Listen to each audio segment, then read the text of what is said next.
Good morning, ladies and gentlemen. This is your captain. I hope you had a good... Captain Stefan Rasmussen has been in love with flying all his life. I got my first idea of flying when I was a young boy. After learning to fly in the Air Force, Rasmussen joined Scandinavian Airlines. He seemed to be the one who really enjoyed his job. On December 27th, 1991, he's in command of a state-of-the-art DC-9.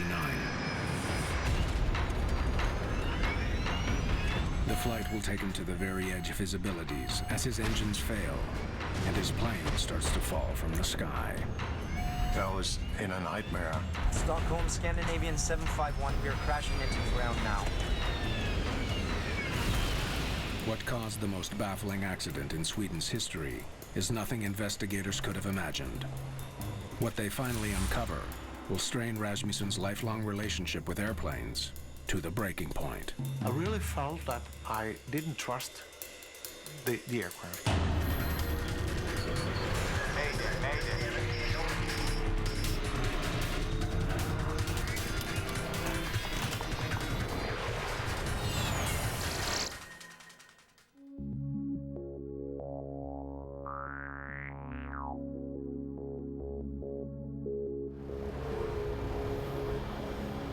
It's 2 days after Christmas. Stockholm Arlanda Airport is a mess of snow, slush, and ice.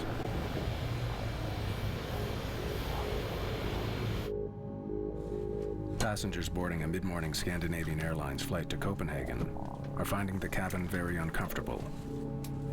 It was really warm inside the plane when we entered because there had been heaters on during night. And I saw when the passengers embarked, they also wanted to take off jackets and shoes, and because it was like a sauna.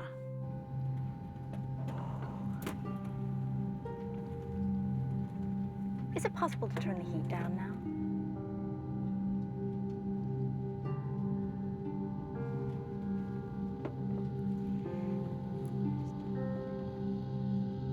"34-year-old Ulf Sedermark has been with the airline for 4 years.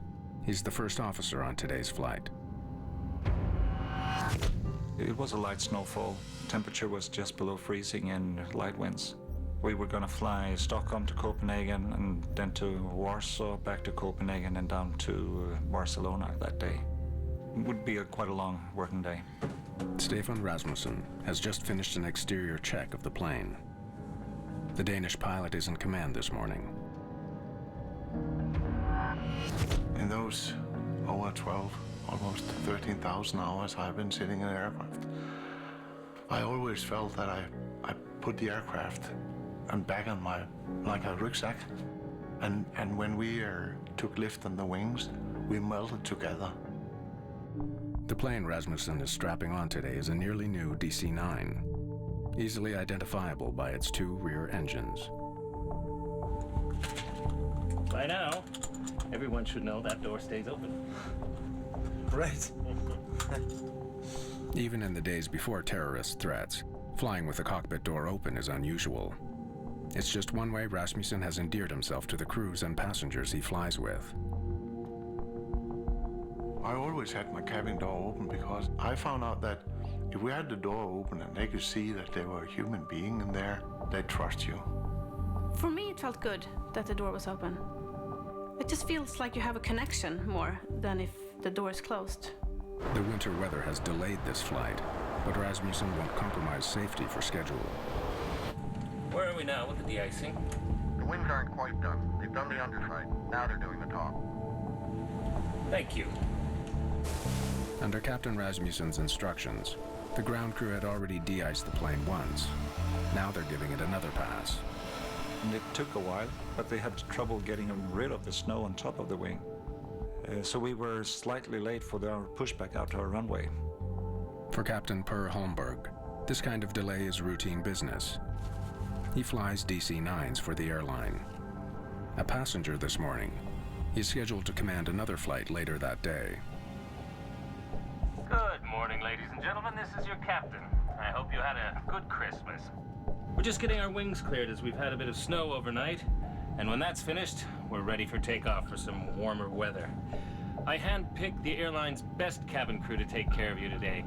We all hope you have a nice flight. Finally, Scandinavian Airlines Flight 751 is cleared to proceed.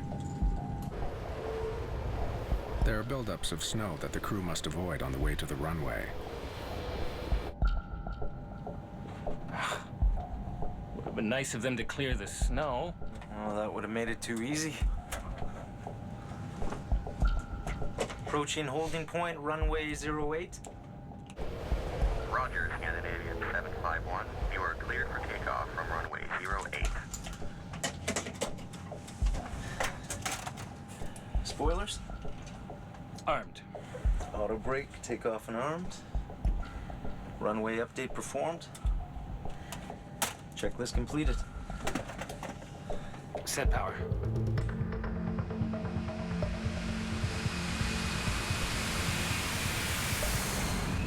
Despite the winter conditions, the takeoff is routine.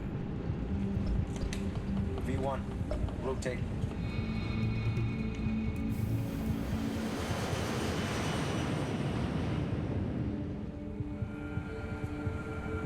Gear up. Gear up selected.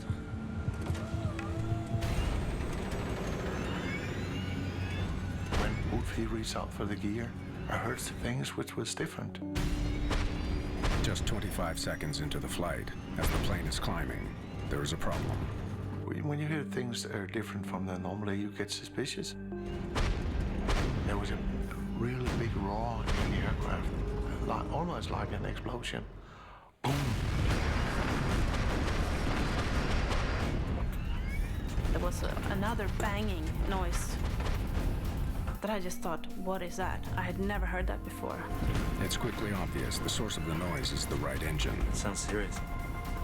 I believe it's a compressor stall. I took the right throttle and moved a little back, but there it really became strange because the engine performance increased when I reduced the throttle. It's like if you're sitting in your car and you're turning your wheel to the left and the car is driving to the right, you get confused.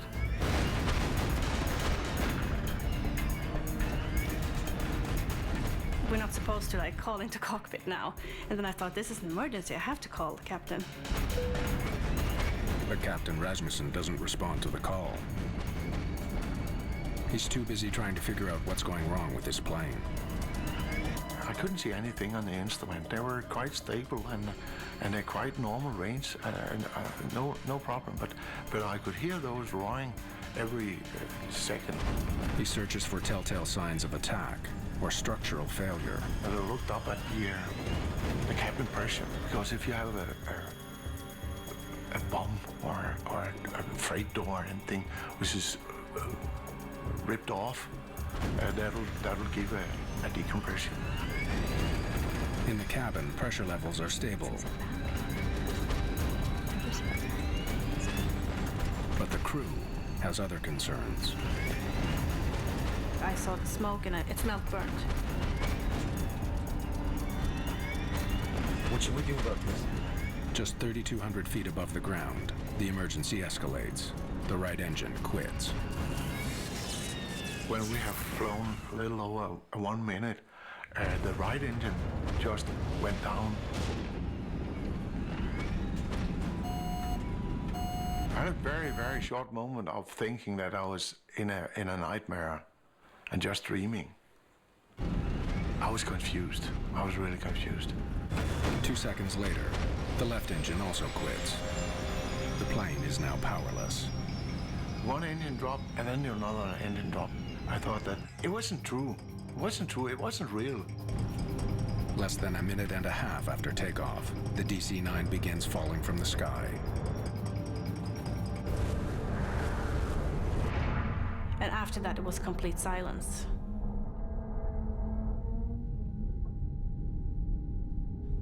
And I think that was the worst moment for me.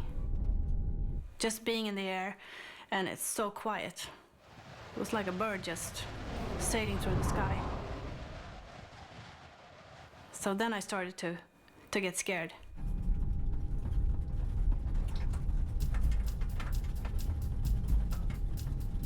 Engine relay.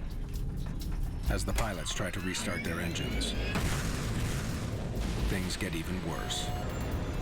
The left engine erupts in flames. I saw the exhaust gas temperature was rising rapidly.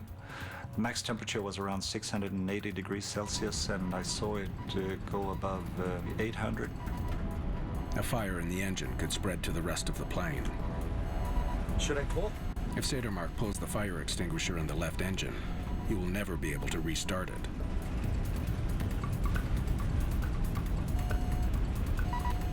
He pulls the handle to put out the fire.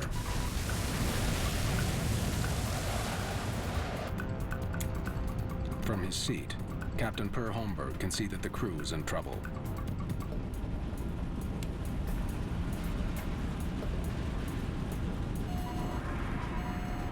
Flight 751 is now falling at a rate of 1,200 feet per minute. But air traffic controllers at the Stockholm airport have no idea the plane is in trouble. Arlanda, Stockholm, Scandinavian 751. Good morning, SK751. Climb to flight level 180. We have problems with our engines, please. We need to go back to Arlanda. 751, roger. Turn right, heading due. Suddenly, the radio goes dead, a result of the failed engines. Only the right engine can provide power, but now it's spinning too slowly to generate electricity for the instruments. Without the engine, you don't have any propulsion, so the only energy you have is your height. With time running out, the pilots of Flight 751 must find a way to restart the right engine, or else crash into the countryside below. Scandinavian Airlines Flight 751 is now falling from the sky at 20 feet per second. How can I help? Captain Per Holmberg, who boarded the flight as a passenger, becomes part of the flight crew. He came out in the cockpit and he said, "Is there anything I can help you with?" I don't think I even said yes. I just said, "Start the APU." If the auxiliary power unit can be launched, it will bring back the radio and instruments. So I just handed him the emergency checklist and started focus on controlling the flight to see that we were maintaining the speed and the attitude and that we were wings level.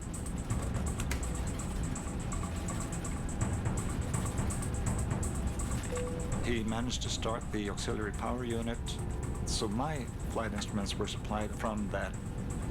But for some reason, Captain Rasmussen's instruments don't come back online. He managed to fly the plane basically by feel. Power is also restored to the cabin, but it's small comfort to passengers who now know they're in extreme danger. Stockholm Air Traffic Control instructs the pilots to return to the airport. Scandinavian 751, are you able to turn right, heading 090, radar vectoring for 0-1? But the plane is now just 1,600 feet from the ground, and First Officer Sedermark's attempts to resuscitate it aren't working. Roger, we are maintaining our heading, but we are trying to restart our engines. Making a 180-degree turn back to Stockholm could be catastrophic. I really had the feeling that if I turned the aircraft at that time, we would have stalled. When you're turning back, you are losing a lot of energy. So the most safe thing to do is actually just to go straight, keep your wings level. That means that you will use less energy of your altitude, so you can maintain your speed. You can maintain 2,000 feet. We are not able to maintain 2,000 feet. We are descending. We are at 1,600 feet and descending. Holmberg wants Rasmussen to focus his attention on finding a landing spot. Look straight ahead.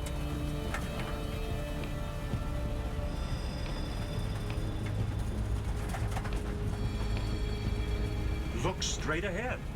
He was screaming at Stefan, just look straight ahead and watch the flight path.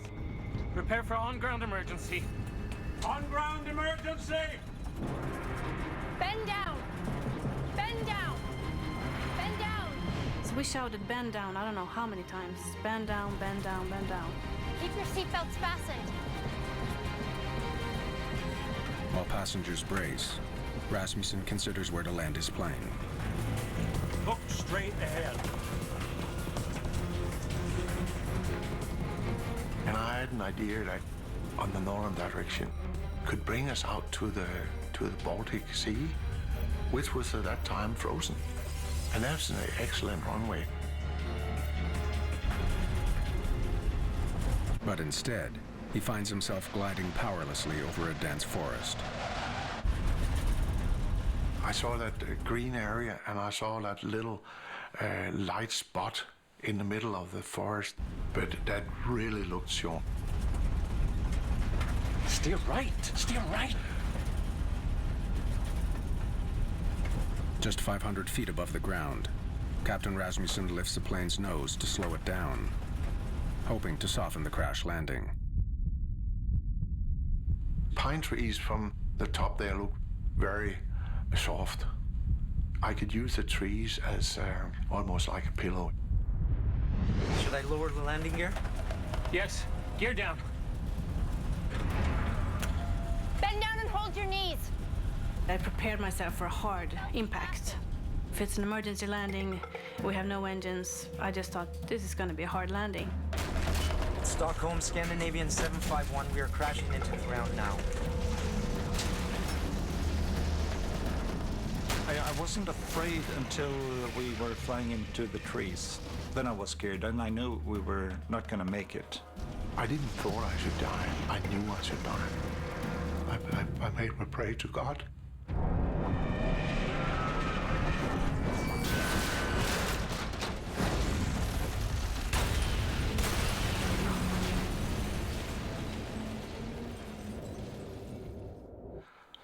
And then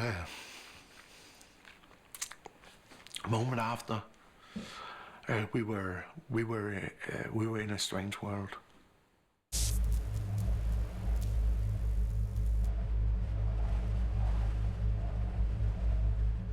After we have come to a complete stop, I feel the smell of airplane fuel.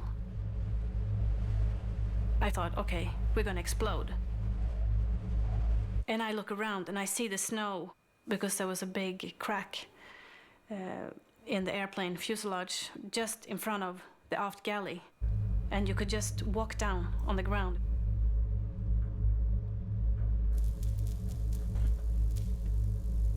Everything was quiet, and I woke up. It might only have been a split second or so. I was afraid that my spine was broken, that I wouldn't be able to walk again. So I remember I was sitting there and I was moving my toes and my feet just to see if I could have control over them. I had a pain in my hand because I had broken a bone in my hand, and I was bleeding heavily from my forehead, so I was trying to get clear of all the blood that was coming down in my eyes. And Stefan told me that we had to get out of the aircraft. After plowing through 125 meters of pine forest, the pilot's fear is now that the broken aircraft could catch fire. Dozens of passengers from Scandinavian Airlines Flight 751 escaped through the breaks in the fuselage walls. But Captain Per Holmberg has been knocked unconscious by the crash. It all went so fast that no one could take in what happened. So I tried to stay with the group of passengers I had there. But I just knew the feeling also that we had to wait a long time for the rescue teams. Help will be here soon. Fortunately, no fire materializes. But because they removed their winter clothing while boarding the sweltering plane, many passengers are starting to freeze. Most people were just standing in their shirts, t-shirts, very, very little clothes. Few didn't even have shoes on. They are now at risk from hypothermia. So I focused on being caring. Maybe I did it for my own sake also. I needed a hug also. It was comforting to comfort someone else.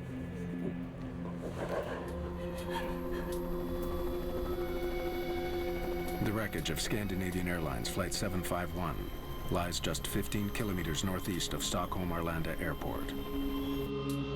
The fuselage has broken into 3 pieces. In the chaos of the moment, nobody knows how many people have been killed in the crash.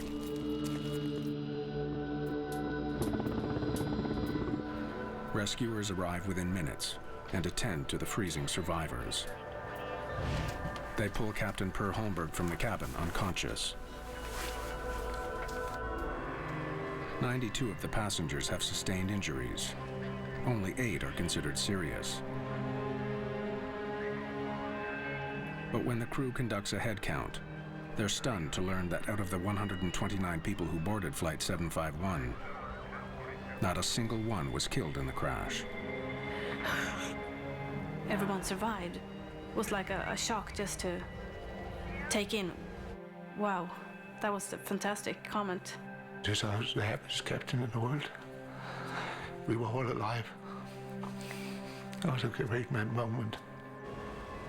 Reporters break the remarkable story to the world as the Swedish Accident Investigation Board, or SAIB, takes charge of the case. Scandinavian Airlines alerts its own investigators, dispatching Tora Hultgren to head up its team. It's most unusual that the plane crashes in a wooded area and everybody survives. I've never heard of it before. The police kept everybody off the site itself. There was a cordon around the aircraft about 100 meters. We had a complete aircraft, nothing had burned, and we had lots of good data. Henrik Olunder from the SAIB gets to work on the evidence. And we started to plan the documentation of the accident site, which means photographing all the fine little approach through the wood, you know, and to take photos of all the parts that were spread all over the place. The 2 black boxes, which record cockpit conversations and store flight data, are recovered immediately.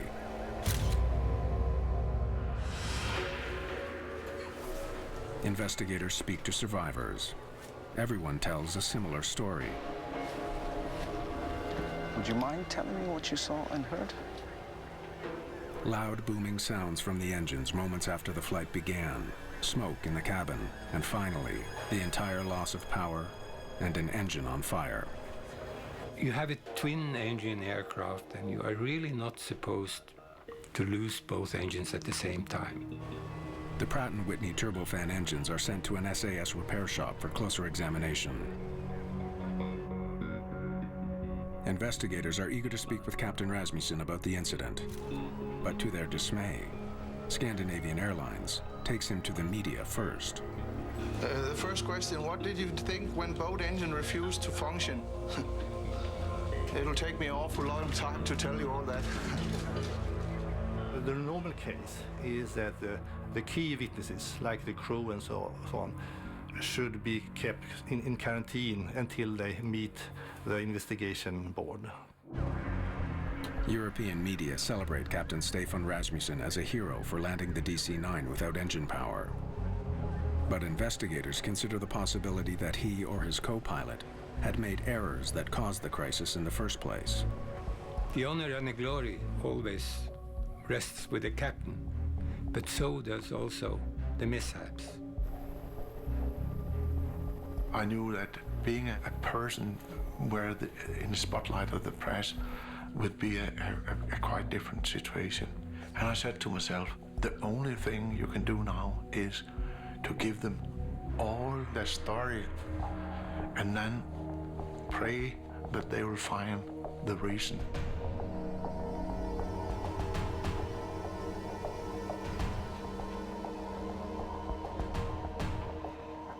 Lars Lindberg is an investigative representative for the Swedish Airlines Pilot Association. He examines the wreckage for signs of mechanical or structural failure. We knew both engines had failed for some reason, so we was concerned what was the background for something like that to happen.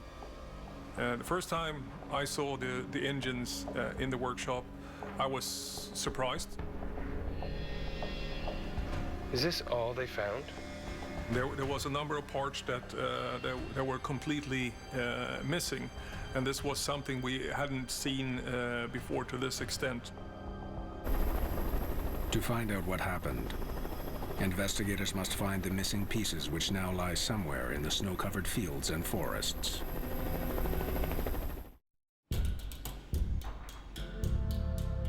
A close study of Scandinavian Airlines Flight 751's engines reveals exactly which pieces are missing. Part of this aircraft was shedding parts from both engines. And then what you do is you go further in and you document everything and you try to find the root cause and see how it all comes together.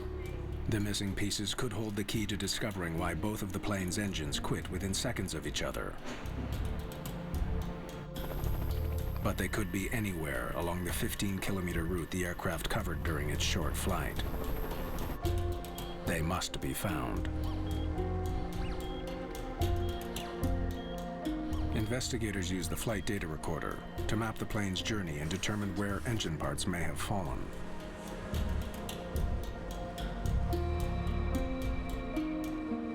After scouring the snow-covered fields along the plane's path, the recovery team finds 500 fragments. Just a fraction of what's missing. Many are very badly damaged. Some of the titanium blades actually seem to have been on fire. You had this titanium fire inside both engines, both the right and the left engine. And this titanium fire is a very unique occurrence. It's requiring very, very high pressure and very high temperature for a titanium blade to catch fire. Investigators dig deeper into the cause of the engine trouble. The left engine's fuel line is badly dented. It was obviously hit by a fast-moving piece of metal inside the engine. The impact caused it to rupture. This part got dislodged, it went out and hit a fuel line, and that fuel line cracked, sprayed fuel onto the hot engine. The engine was clearly coming apart during the flight. That sounds serious. The discovery explains the fire in the left engine and why so many pieces of it were found so far from the crash site. But investigators are left wondering why the engines broke up in the first place. A major clue comes from passenger and crew testimonies, which told of repeated booming noises before the left engine caught fire. The cockpit voice recorder picked up these sounds.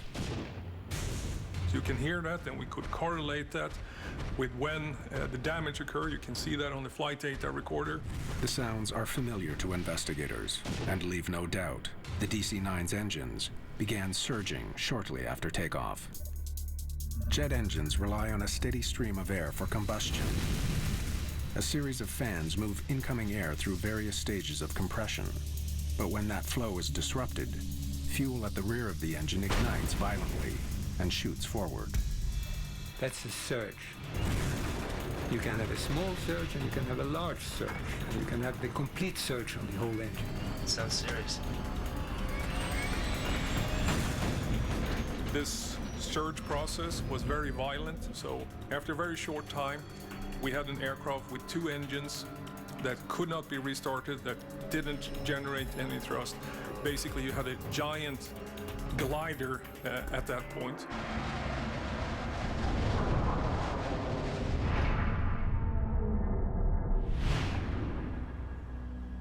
A closer look at the fan blades from the front of the engines explains why they were surging.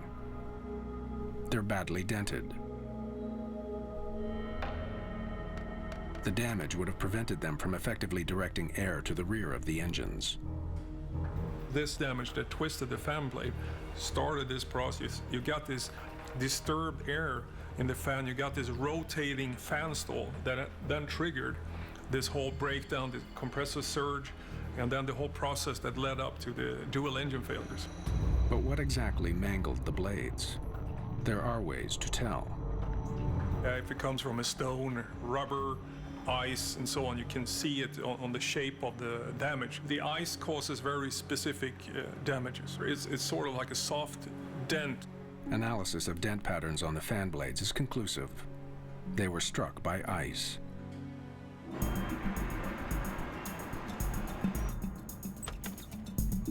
Now investigators want to find out where the ice could have come from. Weather data for the 24 hours leading up to the crash.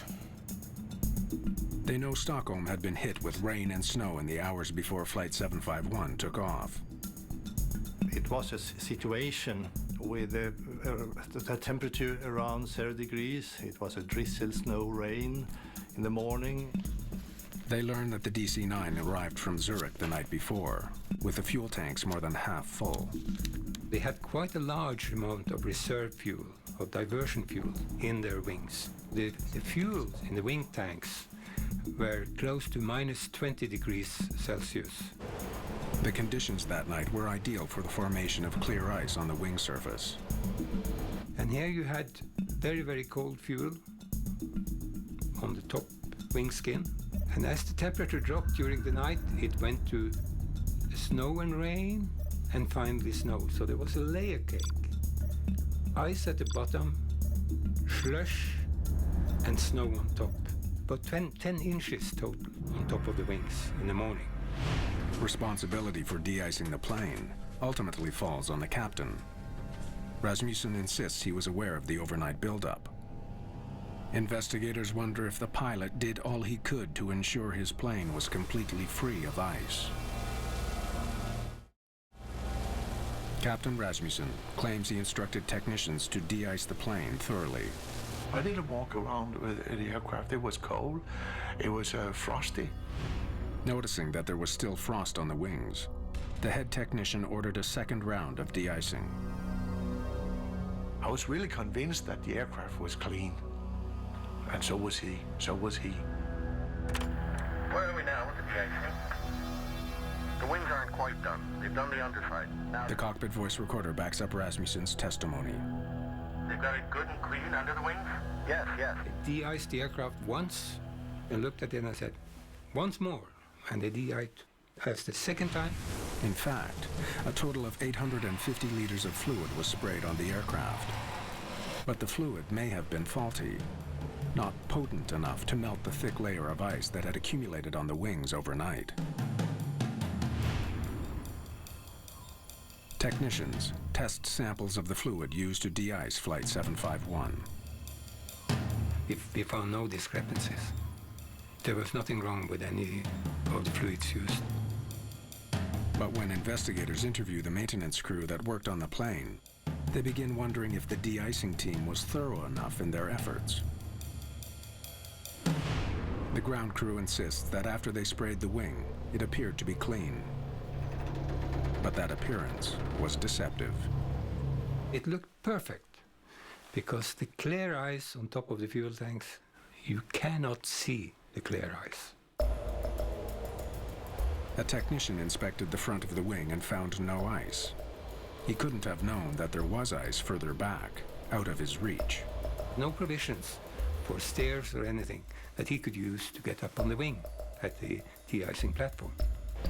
It looked shiny and nice, couldn't see any ice on it, but still there was maybe an inch of ice on top of the wing when the aircraft took off. As soon as the plane took flight, the ice became a problem.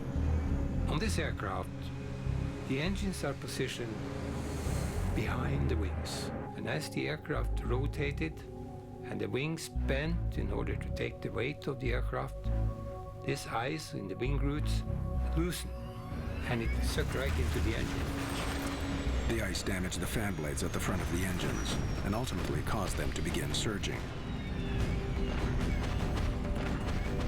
Nobody really expected that this would happen, or could happen, but it did. When ice breaks off the wings during flight, it doesn't pose a problem for most aircraft. But the placement of the DC-9's engines leaves them more susceptible to being struck. The Pratt & Whitney engines on Flight 751 were designed to withstand this type of ice ingestion. Something else must explain the disaster. Investigators know that the wrong reaction by a pilot can make surges worse. They comb through the flight data to see what these pilots did when the emergency struck. The first thing you do when you have a surge, if you recognize it as a surge, is that you reduce power. Captain Rasmussen claims he did just that. Of course, you just pull the throttle back, and then you have the balance between the incoming fuel and incoming air. And that was actually what I did. But the flight data recorder tells a different story. Why is the engine power increasing? It clearly shows that in the moments after the surge, thrust was reduced, but then, seconds later, was increased to beyond full power. Yeah, it didn't add up because the RPM was increasing to 110%, and the throttle position was moving. It shouldn't be. The only thing that could move the throttles in clamp was the pilot's hand. But if Rasmussen didn't push the throttles forward, something else did. It would explain the captain's confusion as his engines began to surge. As a pilot, when you gone through the training, you've done all your emergency training, you've been through the simulator, and now you have a system that is doing something that you don't expect, it's very confusing. Despite their relentless efforts, investigators can find no possible explanation for the increase in thrust. The frustrating part with the investigation was that we could not figure out why the system did what it did. Then, almost 2 months after the accident, the plane's manufacturer provides the answer. The culprit is something called automatic thrust restoration.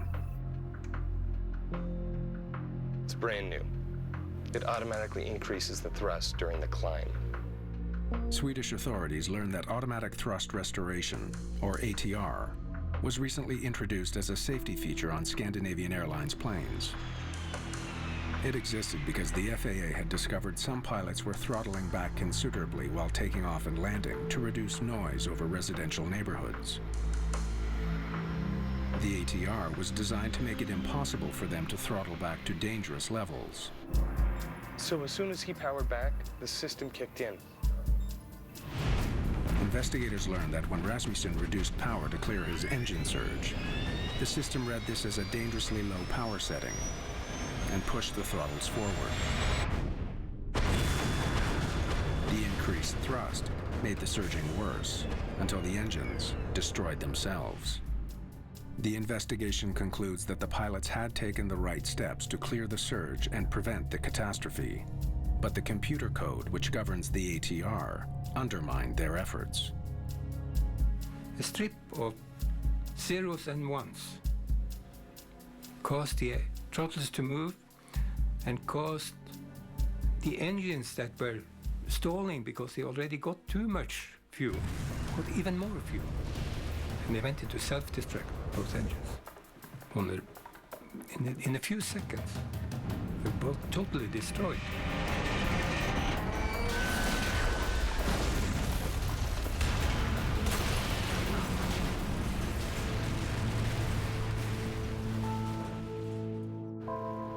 The system was so new to Scandinavian Airlines that nobody there had even heard of it. And it was confusing for everyone because we didn't know about the system, we didn't have information on the system. SAS didn't know the system existed on their aircraft. We hadn't bought that modification. And it was sneaked in via another system. Because he didn't know about the ATR, Rasmussen was unaware that he could only save his plane by switching it off. News that the automatic thrust restoration was responsible for the accident proved both a blessing and a curse for Captain Rasmussen.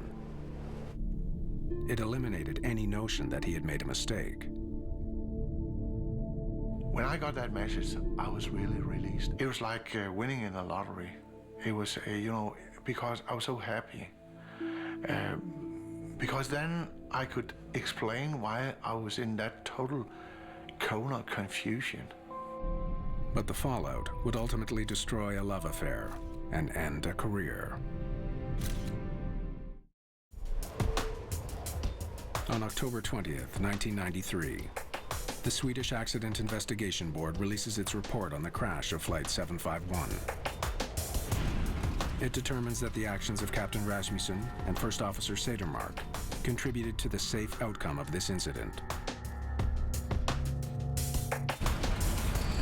And although investigators questioned Captain Per Holmberg's decision to enter the cockpit in the first place, They do praise his contribution. This crew flew until they stood still on the ground. They never gave up. They never gave up.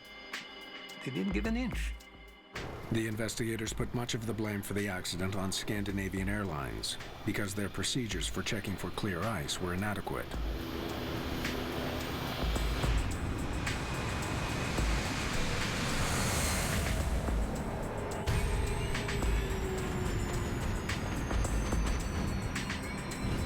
I believe it's a compressor stall. The report also condemns the fact that the pilots didn't know about the automatic thrust restoration and how it would act in a surge situation.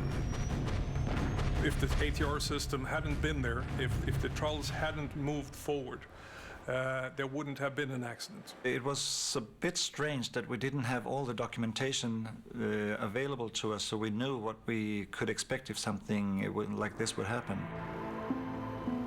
In the wake of the crash, Scandinavian Airlines started training its pilots how to use the ATR system. They also implemented steps to ensure airplanes don't take off with clear ice on the wings. We changed all the procedures, we provided stairs for the mechanic, and we made it a requirement to go up on top of the wing and touch it with your hand to verify after de-icing.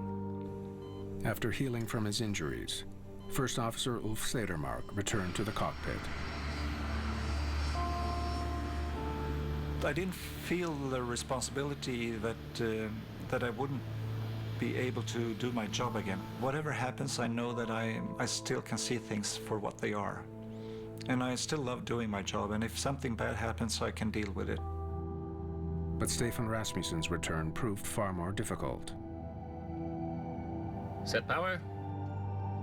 After I'd heard from a high-skilled psychologist, we talked about getting in the air again. He knew that that would be a hard decision to take. Gear up.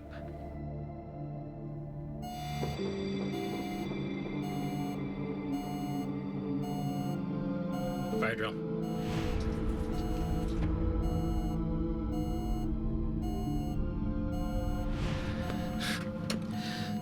After time in the simulator, Rasmussen couldn't regain confidence in his plane. Sorry, guys.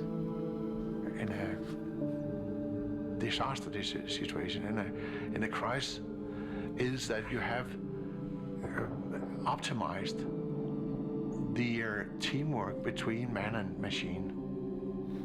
I really felt that I didn't trust the aircraft. Pilots tend to take the responsibility for all that went wrong. Too much of the glory and also too much of the responsibility. With the right counseling, about 90% of pilots involved in an accident are able to continue flying.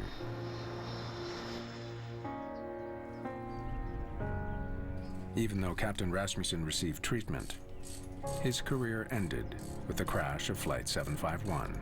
Taking that decision to leave aviation as pilot was like having your highest love and come to that conclusion that you have to kill her. I had many hours, many missions of happiness in an aircraft.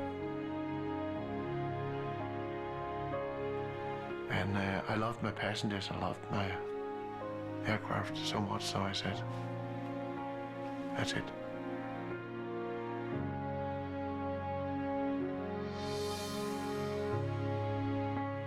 I never regret it, never. And I think I was right.